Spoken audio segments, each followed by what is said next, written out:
How important is culture in work life? Very, very important because if we are able to make people think on their own, then that organization will always flourish. And to me, that thinking comes from the culture that we set. Okay. Because as leaders, sometimes it can be very intoxicating, right? Because when people come and try and please you, when you have people who are saying yes sir, it gives a very different feeling of authority to you. Exactly. But that's not going to help the organization. Then you are actually setting a yes sir culture, and that's going to be detrimental to the organization. I strongly believe that every individual, whether it is from the office boy to the senior most employee of the organization, they should be able to openly express what they want to express. And maybe in the most respectful manner. I'm not saying somebody should actually barge into a meeting and then be disrespectful and say, okay, you do this. But I'm saying in a respectful manner, there could be, there is a respectful disobedience is always good. Where if you're able to promote that kind of a culture, then I believe people will start thinking. And when you make people think, that organization is always a growing organization. That culture is extremely important. Okay. Very good point. How do you open up opportunities in your life? Because you would have stuck from an fire safety to an healthcare industry to an technology growing co-founding. So how do you open up your opportunity in life?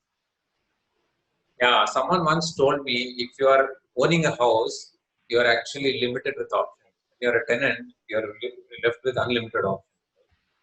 Which way, that means if you're open, then you have anything that is coming your way will actually be useful for you. Imagine if I had fixed upon one particular thing, then I would have thought, okay, I should go only in this, then I will wait for that to happen. I was always open. When my boss comes and asks me, saying that, what is your plan for future? I said, you give me even a logistics job, which is completely unrelated to me. If you want me to take up, HR, inventory management, purchase, anything that you want to give me, you give me. My objective is that I will try to be the best in what I do. Okay. That's how it is. So every time people come and ask me, I say, okay, if there are 5 opportunities, I am open to take any of the 5 opportunities. Then you are actually, the probability of your success increases, right? Otherwise, if I am actually fixed on one, then I'll have to wait for that. Somebody has to vacate that place. Then you have to go. Exactly. So I have been very open that way, and that has really helped me a lot. So how do you suggest that? Because being into an entrepreneurship family itself, where we also employ 200 people, people jump for 500 to 2000 rupees. They jump from one company to another.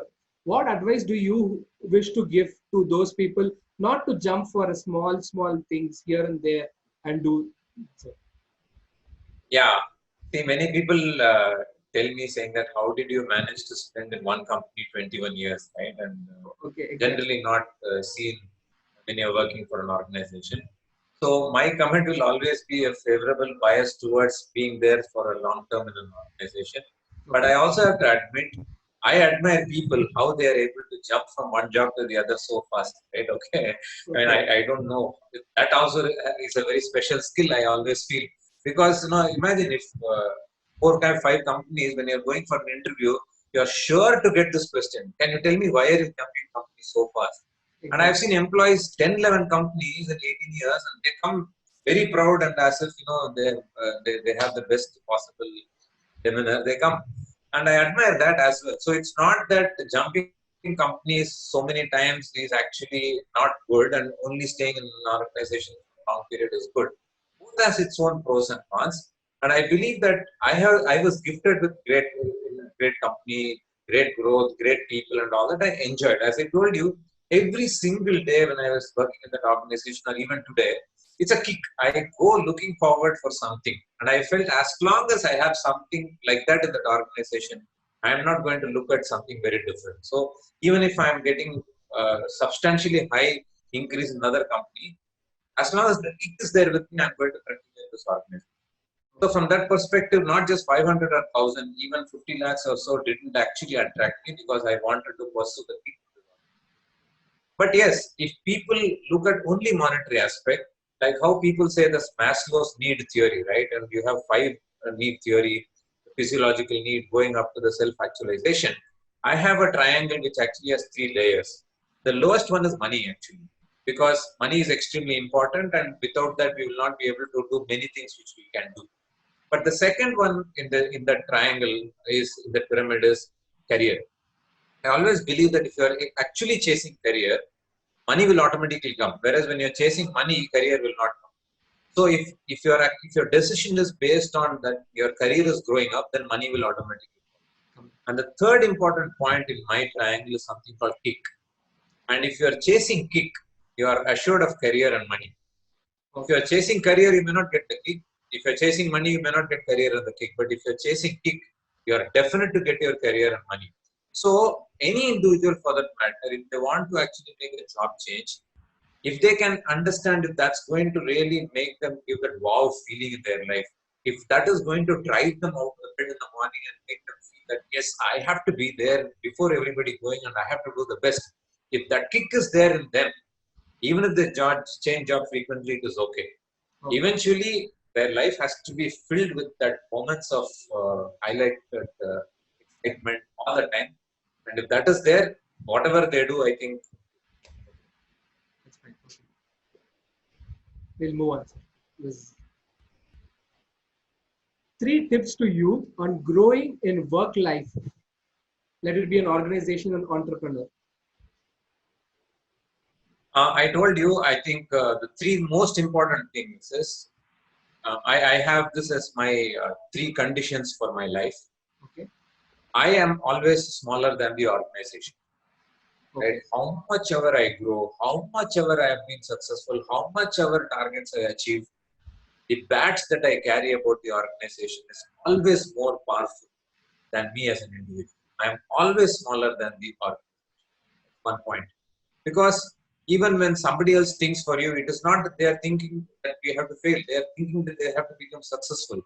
So there is a collective force which is there as an organization which really helps you, and we can never become bigger than the organization, whether it's our own or we work for another organization. Second point is, I actually tell people when I say this, you will feel intimidated.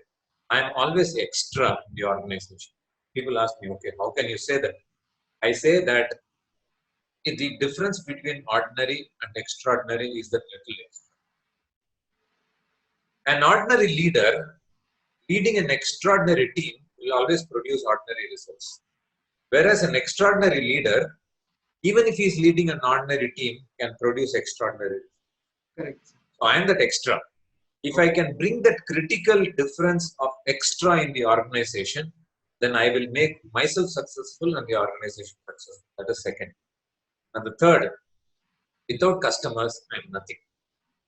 Okay. Right? Customers are the fulcrum, root of any business. Okay. Without customers, I'm nothing. So I cannot take them for granted. So I am smaller than the organization. I am that extra, and without customers, I am nothing. These three words, smaller, extra, and nothing, is there in the minds of people.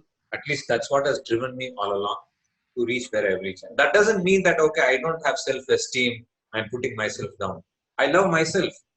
I really feel that I have a lot of strength and I work on that. But I always believe that if these three things, when it comes to organization, I'm smaller. When it comes to my team, I'm extra. And when it comes to my customers, without them, I'm nothing. These three things are there. It has really helped me scale up significantly. What keeps you self-motivated, sir? Because everybody has a certain setbacks in life or something at their background. But having that extra in you needs a lot of self-motivation. And how do you incomplete yourself? See, as I told you, I have been gifted with good people. My first boss actually taught me saying that there is nothing called failure in life. You only have to be successful. Okay. Whatever you do, to the effort that you are putting, you will actually be able to get result. And then I had a few other people in Ranbaxy that I worked with. My first manager called Ram Mohan, who showed demonstrative excellence. He said, if you show the way, others will follow. So you have to be successful. And similarly, in Allergan also had people who really taught me how to be successful positively. Above all, I think Mahatria has been a great influence in my mind. Okay. He said that his philosophy, or he says the Rig Veda says that when you're starting something, you put maximum effort and you get minimum outcome. Exactly. And the success in life is when you reach a stage where you put minimum effort and get maximum output, or even go beyond and say reach a stage of effortlessness where without your effort and your very presence can actually bring result. How can you actually make yourself so successful that over a period of time you are not your effort, but there is a collective force which is actually making things happen.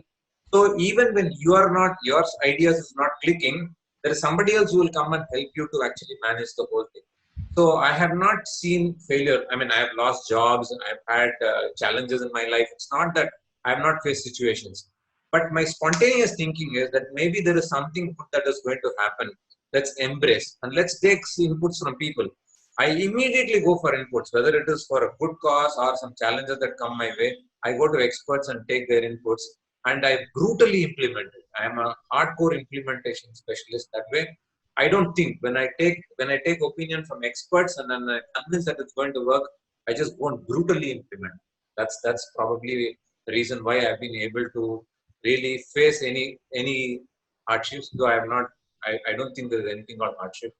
If you are I mean, again Mahatria says, if your competency is bigger than the challenge that you face, you're in control.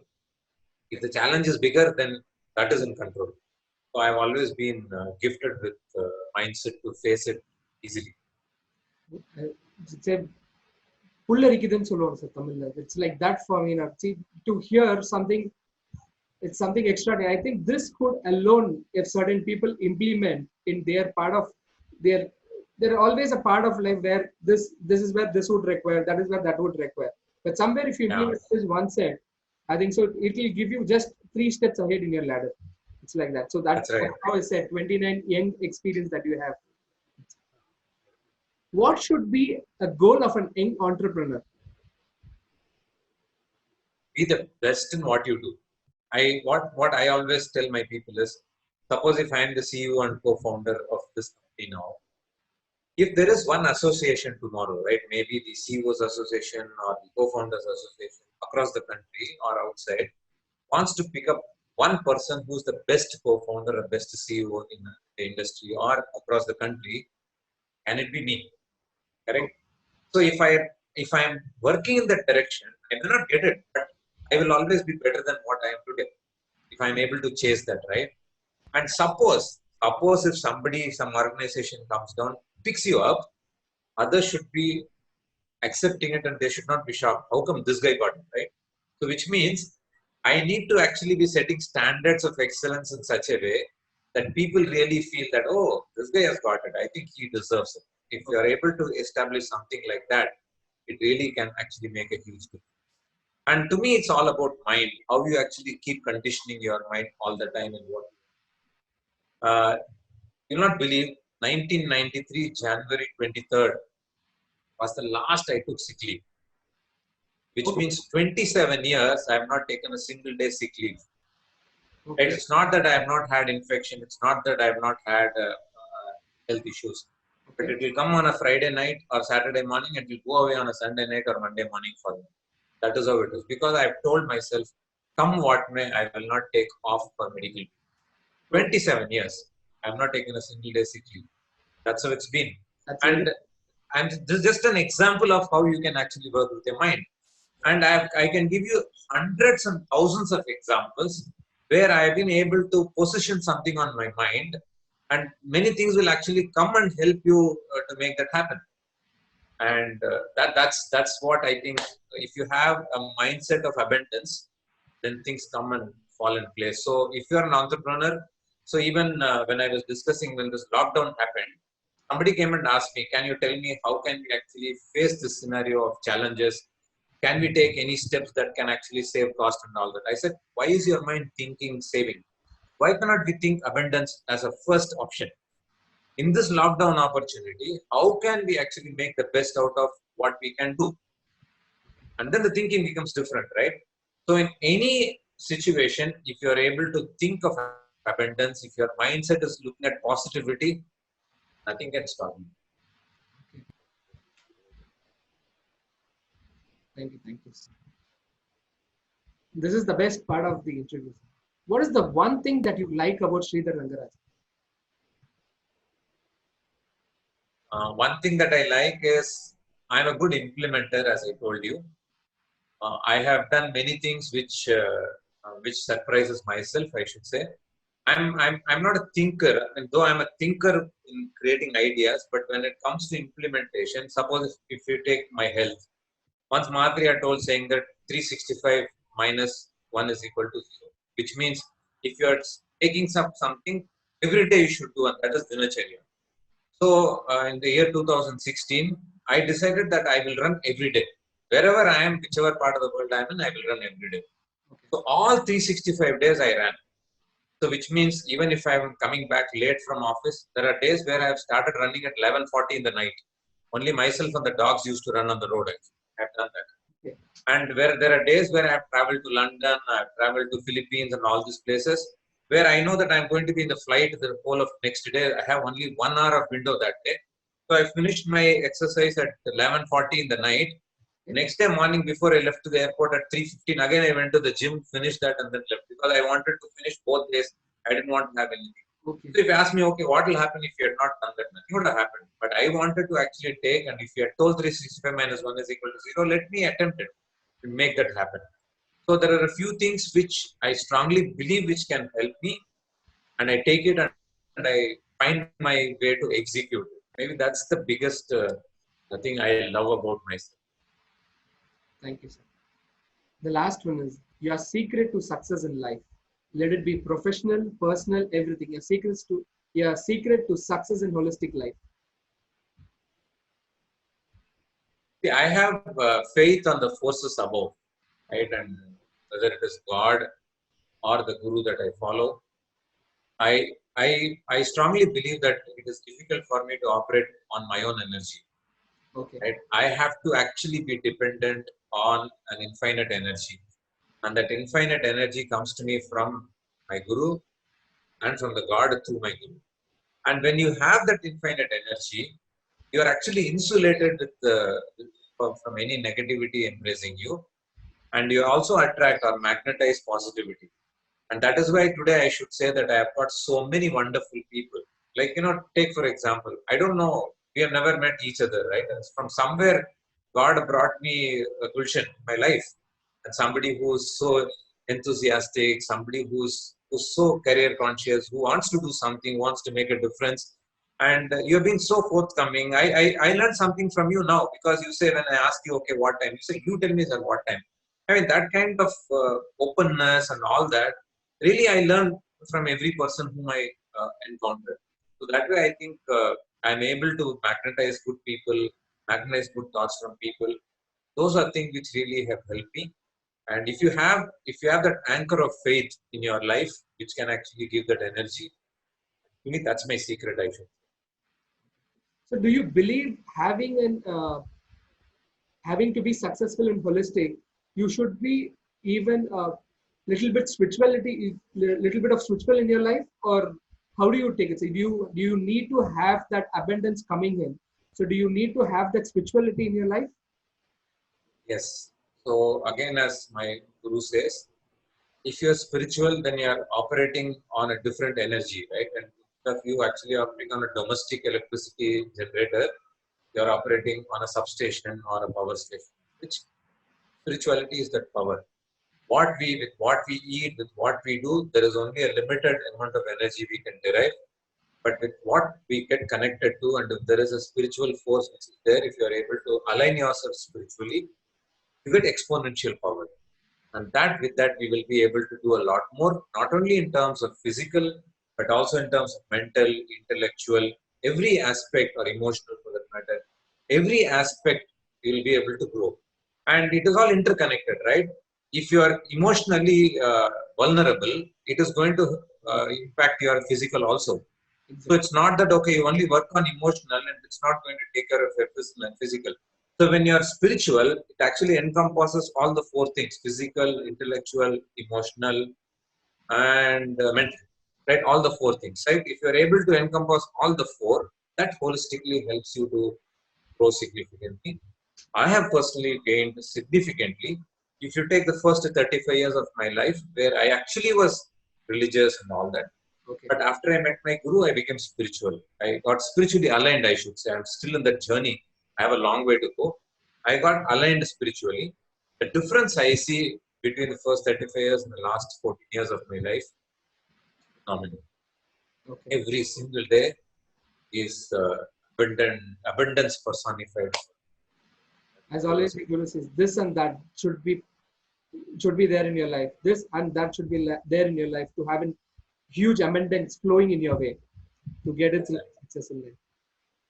Thank you so much, sir. It was wonderful interviewing you by learning a lot from you, and in spite of making a difference to the other youngsters that they are coming into an entrepreneurship life, I am growing from that, from your insights, a lot more than anyone else. Thank you so much for your insights and advices on how to be a successful professional life person rather than being successful in a position, I would say. So thank you so much for thank you, Gulshan. I also want to appreciate the fact that you have taken effort to reach some of people like us because I got inspired when I saw Sushi's video and Babita's video because they are really people whom I look up to all the time. And I mean, to be sharing an interview like this with the likes of Sushil and Babita is still a great honor. And you being that instrument to put me on a platform with them, I feel really honored. And I wish you all the best because people like you are the future of the country in this world. Much. Thank you so much, sir. Thank you for another talk show, Talk with Gulshan Bafna. We will be giving all the descriptions of sir in the description below. You can go through and follow him in LinkedIn and such and see how he is growing in life and learn from his growings. Thank you so much, sir. Thank you, Gulshan. Thank you. Another talk show, Talk with Gulshan Bafna.